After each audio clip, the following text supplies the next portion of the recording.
Olá pessoal, tudo bem? Vamos dar continuidade ao nosso curso de resolução de questões da Fundação Carlos Chagas.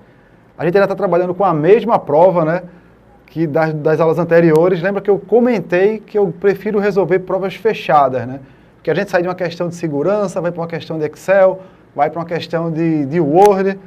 A desvantagem disso, eu sei que tem a desvantagem, é que às vezes vem uma questão, tá, puxando um assunto já lá na frente, quando você precisa dar um embasamento básico primeiro sobre aquele assunto.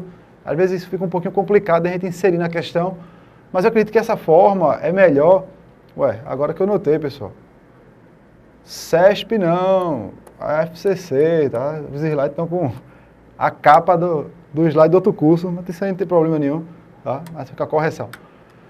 Certo? Eu prefiro resolver a prova, porque essa é a realidade que a gente vai lidar, tá? Você vai chegar na prova, você vai encontrar um conjunto de questões de informática, de assuntos misturados, e você precisa trabalhar com o que tem, tá? Uma dica aí que eu posso dar para vocês é tomar cuidado quando você, vou resolver agora 200 questões de informática da FCC. Você tem um material desse? Ótimo, tá? Pega 10 questões, resolve 10, depois estudar outras matérias. Não fique resolvendo 200 questões de informática seguidas, não, porque você começa a encontrar a resposta de uma questão está na pergunta da outra. Tá? Então você começa a sentir aquela facilidade em resolver as questões, mas é porque você acabou de ver a resposta disso na questão anterior. Tá? E você não vai encontrar essa facilidade numa prova. Tá? Então, se você vai fazer uma maratona, tá? A maratona é de céu aberto, você treina indoor, você treina numa quadra fechada. Aí você não está acostumado com chuva, sol forte, e no dia da maratona passa mal. Então é bom a gente treinar, tá, dentro das regras do jogo. Tá? Como é que é o jogo? O jogo é assim, então eu vou fazer um treinamento parecido com o jogo. Tá? Isso é importante, você ter essa habilidade de pegar uma questão, trabalhar aquela questão, resolver, certo? Independente da forma que ela venha. Ok? Claro que se você está na fase inicial do estudo de informática, está tendo muita dificuldade ainda, tá? Vou tirar esse dia todo só para resolver questão de informática. Beleza, tá?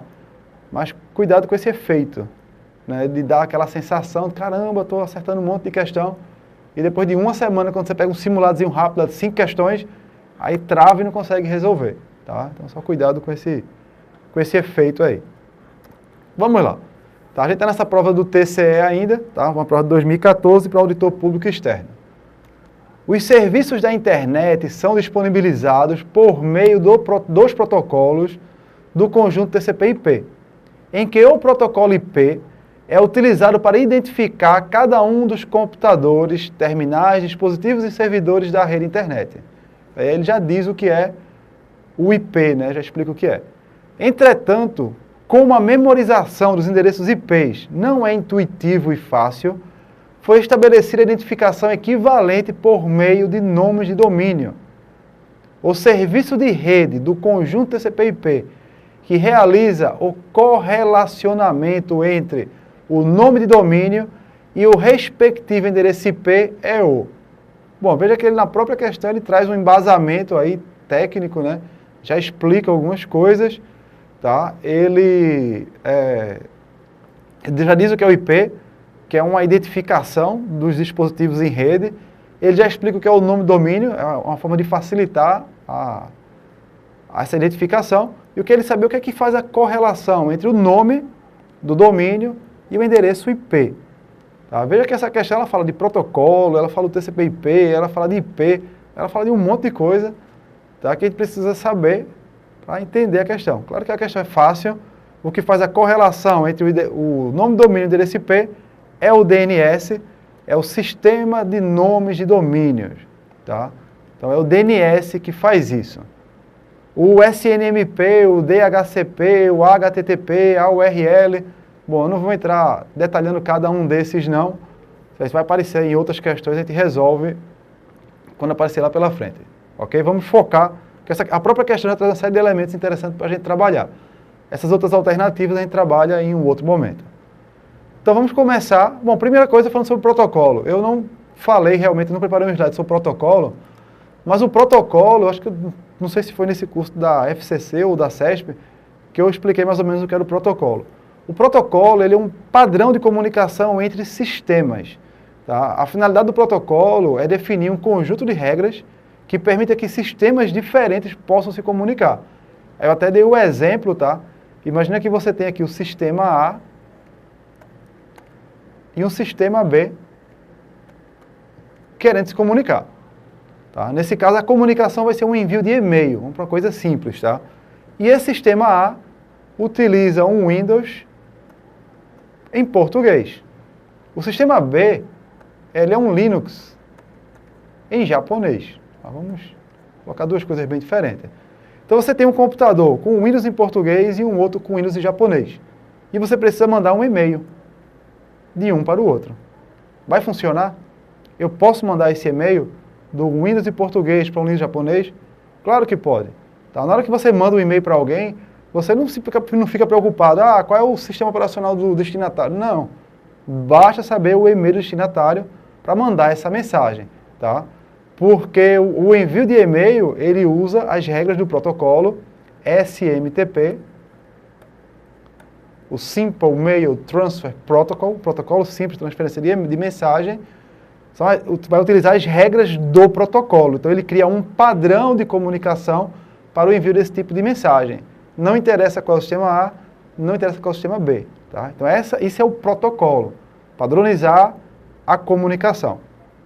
Então quando ele chega no endereço IP, que ele explicou o que é o IP, né? O IP é um número de identificação. Então como ele já explicou lá o que era, só um detalhe, o IP4 e o IP6. Tá? O IP4 ele gera números de identificação nesse formato aqui. Ó.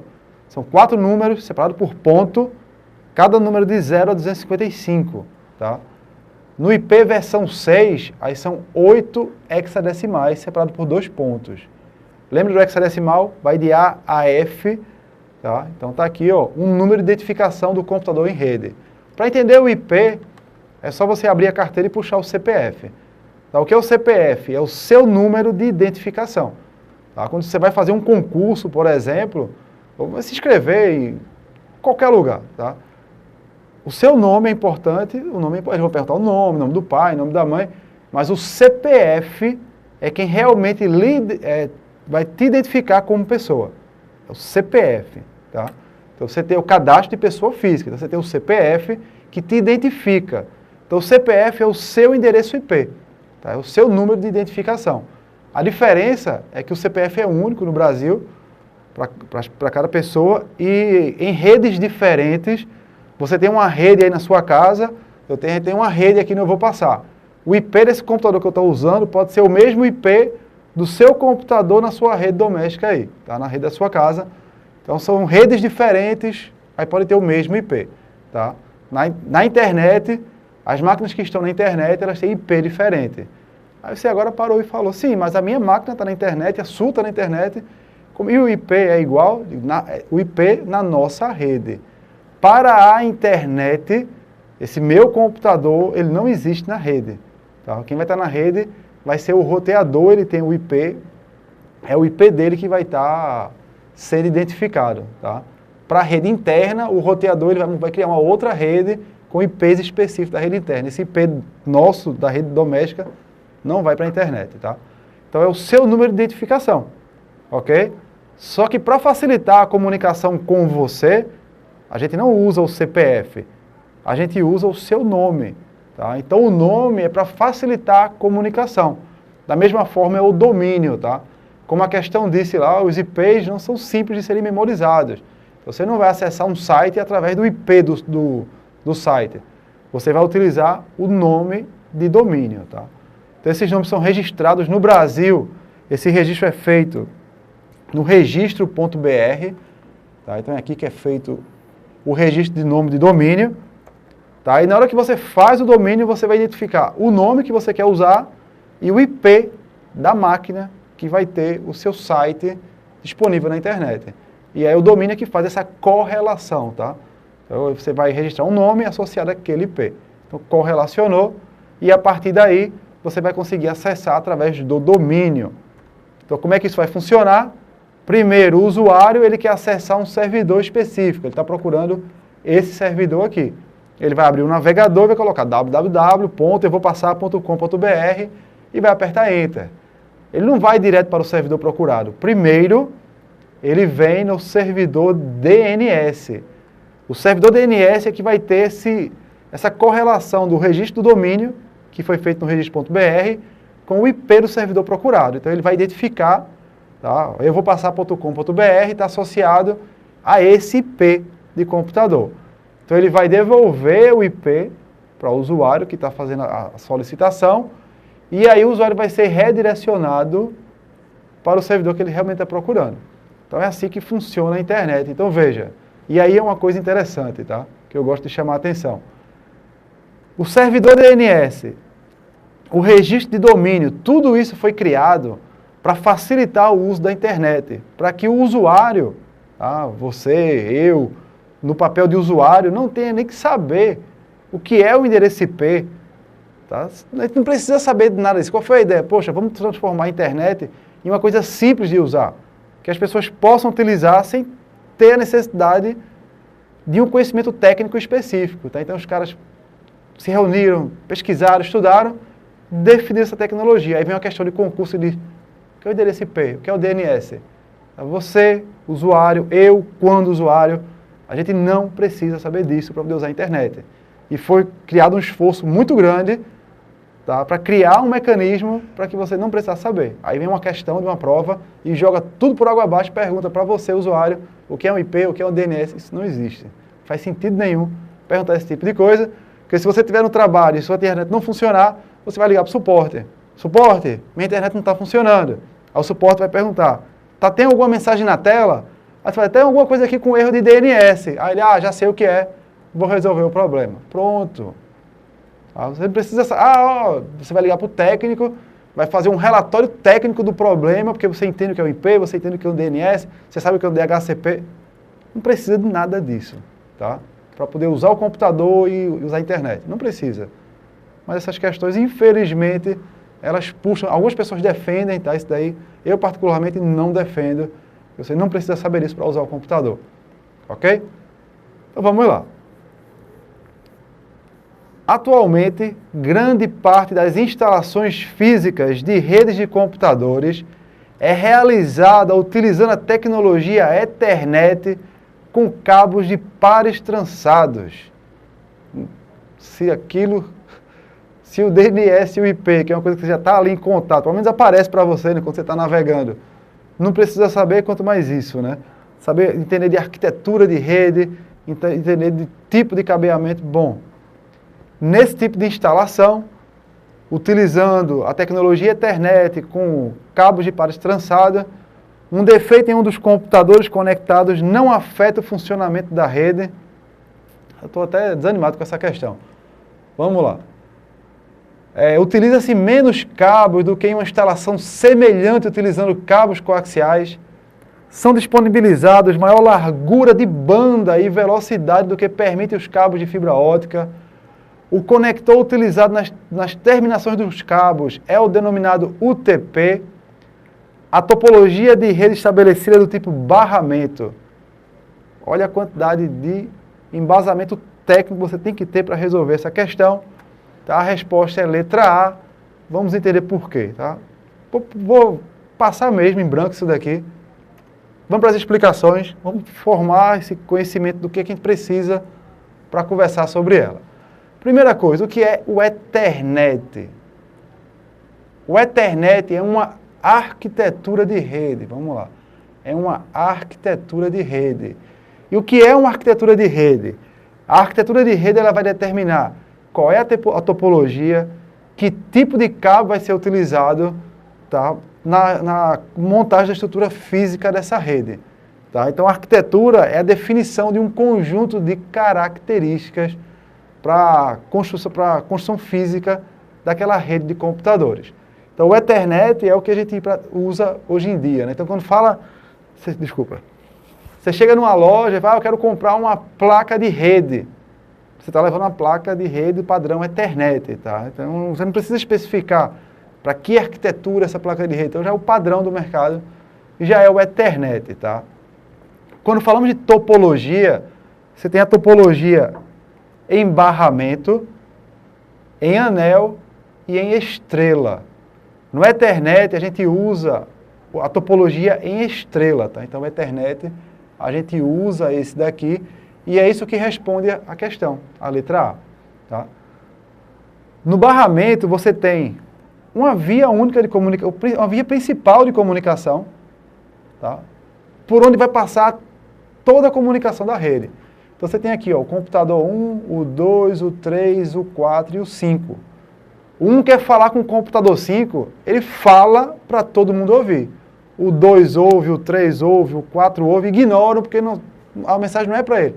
O 5 identifica que é para ele e fica. Enquanto o 1 está falando, ele está ocupando o canal de comunicação e o 2 não pode falar. Ele tem que esperar que o 1 termine a comunicação para poder falar, tá? Então, isso aí é o barramento. No caso do anel, você tem as máquinas conectadas, uma máquina conectada a outra, conectada a outra, conectada a outra, fechando um ciclo, tá? Então, você vai ter a comunicação seguindo um fluxo. Então, se a máquina 1, vamos chamar de máquina A, para não colocar todos os números, ela quer falar com a máquina B, ela dispara o sinal e as máquinas vão repassando até chegar nela. O problema disso daqui, tá, é quando acontece uma quebra na comunicação entre duas máquinas. Quebrou o anel e aí ele não pode mais manter o fluxo de comunicação. Algumas construções da rede de anel permitem que seja de mão dupla. Tá? Chegou aqui, não pode continuar, ele volta, tá, pegando o caminho contrário e aí encontrando o destinatário. Mas aí já é uma evolução em cima da topologia. Já o estrela, você tem um concentrador, tá? Então você tem um elemento central aqui, ó, que a partir dele sai todas as outras conexões. Vantagem disso daqui, se esse terminal aqui cai da rede, não consegue se comunicar, problema dele, o resto continua funcionando, tá? Então, sabendo que o Ethernet é uma arquitetura de rede que utiliza topologia em estrela, aí vou voltar rapidinho, um defeito em um dos computadores conectados não afeta o funcionamento da rede. Exatamente. Se der um defeito naquele computador, problema dele, ele cai fora, o resto continua funcionando. Certo? Veja que ponto chega a questão. Aí ele fala sobre o cabo coaxial, ele fala sobre fibra ótica e fala sobre o par trançado. Bom, eu vou mostrar esses cabos para vocês aqui. O cabo coaxial, ele é parecido com o cabo utilizado em antena de TV a cabo. Então você pega aquele cabo de antena, pena que eu não coloquei o conector aqui, mas é basicamente aquele cabo utilizado nas antenas externas, tá? Nas antenas de TV a cabo. Então o cabo coaxial. Uma desvantagem do cabo coaxial é que ele é utilizado em conexões desse tipo, em anel. Uma máquina conectada a outra, conectada a outra, conectada a outra. Tá? Era muito comum.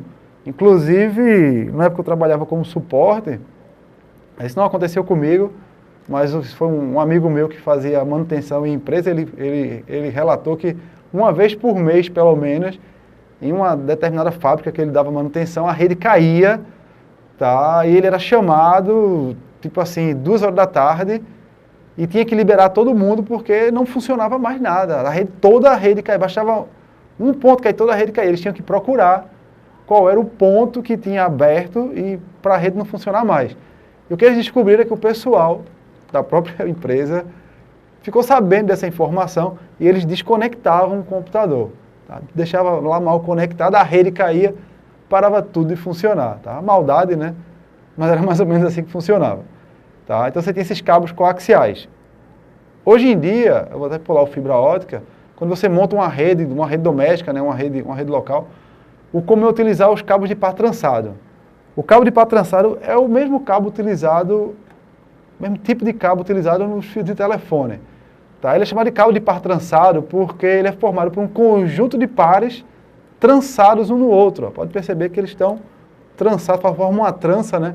Um cabo no outro, por isso que é cabo de par trançado. Porque dentro você tem pares de cabos trançados um ao outro. E o que é o UTP e o STP? O UTP apareceu lá. O UTP e o STP está relacionado com a blindagem do cabo. A transmissão de informação através de cabeamento, aí depois chegar no fibra ótica, tanto o par trançado quanto o coaxial, ele pode sofrer interferência do meio. Tá? Você passar um cabo desse atrás de um gerador, ou seja, quando o gerador ligar, ele pode interferir, tá? Causando interferência na comunicação. Então você tem o shielded, o blindado, o STP, e o unshielded, o não blindado. Tá? Então o UTP significa isso, são cabos de pares trançados, blindado, o STP, e sem blindagem, o UTP. Então tanto para trançado quanto coaxial, veja que o coaxial ele já traz uma malha de proteção maior, tá, do que o par trançado normal. Bom, e o fibra ótica, ele faz a transmissão de sinais luminosos, não de sinal elétrico. Tá? E aí é uma vantagem porque ele não sofre interferência do meio. Ele não vai poder sofrer uma interferência eletromagnética de um gerador, por exemplo, porque ele está transmitindo sinal de luz. Tá? E não sinal elétrico, que aí sim pode sofrer interferência do meio. E por último, um outro termo que apareceu lá foi a largura de banda, chama de banda larga. Bom, largura de banda, quando falamos em rede de computador, está relacionada à quantidade de bits, por isso que tem esses zeros e uns saindo desse tubo aí, a quantidade de bits que conseguem ser transmitidos em uma fração de segundo. Tá? Então você tem, por exemplo, né, 300 kbps, 1 megabits por segundo, tá? Então você tem essa velocidade. Então a largura de banda é isso, é a quantidade de bits que pode ser transmitido em um segundo. Pesquisando sobre qual a definição de banda larga aqui para o Brasil e outros países, uma coisa que eu descobri é que você não tem um padrão internacional. Tá? A partir de banda larga é a partir de 1 megabit por segundo. Tá? Você não tem essa definição. Isso varia de um país para o outro. Aqui no Brasil eu tentei encontrar, você sabe que eu gosto de fonte oficial, tá? Eu não encontrei em fonte oficial. O que eu encontrei foi uma informação antiga que dizia que acima de 128 kbps já é considerado banda larga. Aí é brincadeira, né? Tá? Eu encontrei um relatório da Cisco, tá? Que é uma empresa de tecnologia, fazendo levantamento sobre velocidade. Aí ele chama de banda larga versão 1.0 e banda larga versão 2.0. Tá? A banda larga 1.0, que ele chama de 128 kbps, a 2.0 só é banda larga a partir de 2 megabits por segundo. Tá? Mas aí foi uma informação de uma empresa de tecnologia fazendo um relatório. Eu não encontrei isso, por exemplo, no site da Anatel. Tá? Alguma definição oficial. Mas aí fica essa informação do que é a banda larga, né? É a quantidade de bits que você consegue transmitir ao mesmo tempo em uma fração de segundo. Ok? Então, de novo, ó, só lhes perguntando um conjunto de conhecimentos tecnológicos que não são importantes para você, como auditor público externo, tá? Para você, técnico judiciário, analista judiciário, para você, suporte de técnico informática, aí sim, tá? Para as áreas específicas de informática, sim, mas para o geral, não. Então, voltando para a questão, né, com mais calma agora, ó, a tecnologia Ethernet é uma arquitetura de rede. Como é uma arquitetura, define um conjunto de características, como topologia e cabeamento, por exemplo. Então, nesse tipo de instalação, que usa topologia em estrela, que aí uma máquina pode cair fora sem afetar o funcionamento da rede, um defeito dos computadores conectados não afeta o funcionamento da rede, tá certo. Utiliza-se menos cabos que uma instalação semelhante utilizando cabos coaxial. Bom, você tem, no cabo coaxial, você tem, lembra que eu falei, uma conexão de uma máquina para outra, para outra, para outra, tá? Então passava um cabo só ligando as máquinas.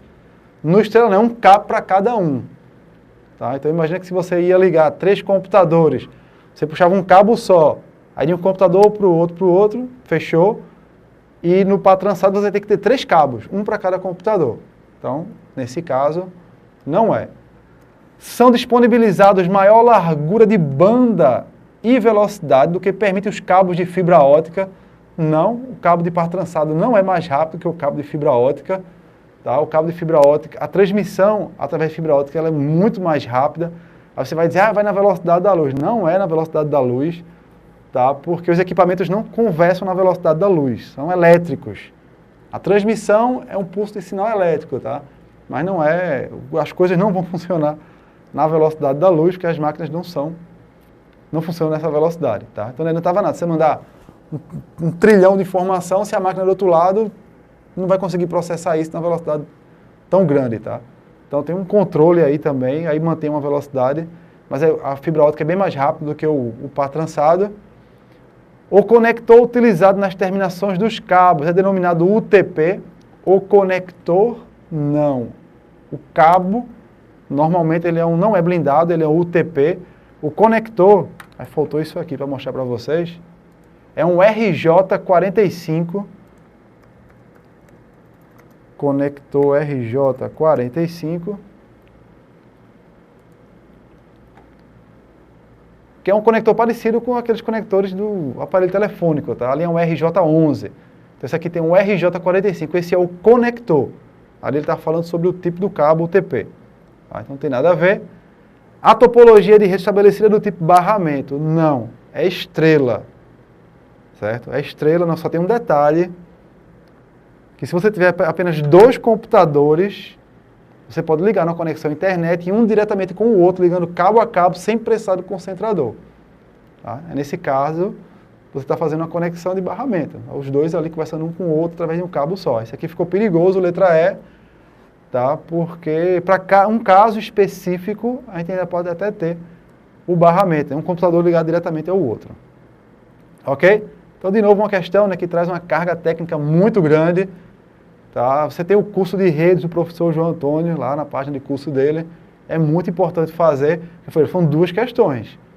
Tá? Numa prova, trazendo uma parte de rede mesmo, física, e outra parte de conceito de funcionamento da internet. Tá? Então, isso é importante, tá? Para não perder 2 questões numa prova. Vamos lá. Aí você sai de uma questão, sim, mudou a prova, tá? Aí fechou a prova do TCE, tá? Do auditor do público externo, e a gente parte para a prova do TRT da 16ª, para técnico judiciário, para a área administrativa. Isso aqui também é uma questão de segurança da informação, que aí não traz os requisitos de segurança. Aí ele fala sobre ataques, né? Ataques, phishing, worm, spyware. Vamos trabalhar. Um usuário fez um download de um programa gratuito. Essa questão eu achei ela muito interessante, porque ela traz um problema muito comum hoje em dia, tá? Que está acontecendo frequente. Eu recebo vários e-mails. Como é que eu tiro essa ferramenta de busca padrão do meu navegador? Ele mudou sozinho, eu mudo, ele volta, tá? Vamos lá. Um programa gratuito para obter vídeos da internet. Imediatamente após instalar o programa, o usuário notou que o seu navegador web passou a remetê-lo para a página inicial de um site indesejado, cheio de propagandas e informações sobre prêmios, sendo que essa página solicita de imediato alguns dados pessoais do internauta. Ele reeditou a informação da página inicial do seu navegador, eliminando a página indesejada e substituindo-a pela de sua preferência.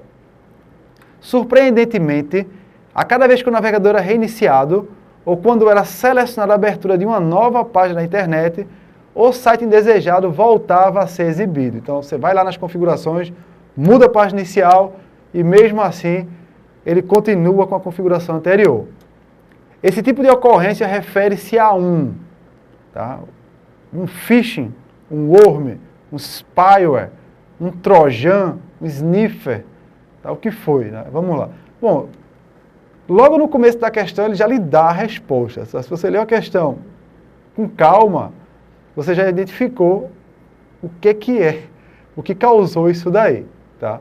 Para já dizer, né, o que eu estou falando, o usuário fez o download de um programa. O que esse programa faz? Obter vídeos na internet. No processo de instalação desse programa, ele iniciou um processo paralelo que modificou a configuração do seu navegador. Qual é o tipo de ataque, de malware, tá? Que, durante o processo de instalação, executa um processo secundário? Quem é que faz isso? Quem é que traz uma coisa escondida dentro dele e quando você menos espera, aquela coisa abre, ele sai e lhe ataca? Tá? Ficou fácil agora, né? O que faz isso é um cavalo de Troia. Tá? Lembra do cavalo da história lá? Você tem um cavalo bonito com um soldado dentro, um conjunto de soldados dentro, né? Que ele é levado para dentro da fortificação lá, passa pelo portão. De noite os guardas saem, abrem o portão principal e começa o ataque. Tá? Então é alguma coisa embutida em outra que, durante o processo de instalação, de execução, ele sai, tá? E tenta fazer um ataque. Geralmente o antivírus ele tenta pegar isso. Esse do navegador é cruel, tá?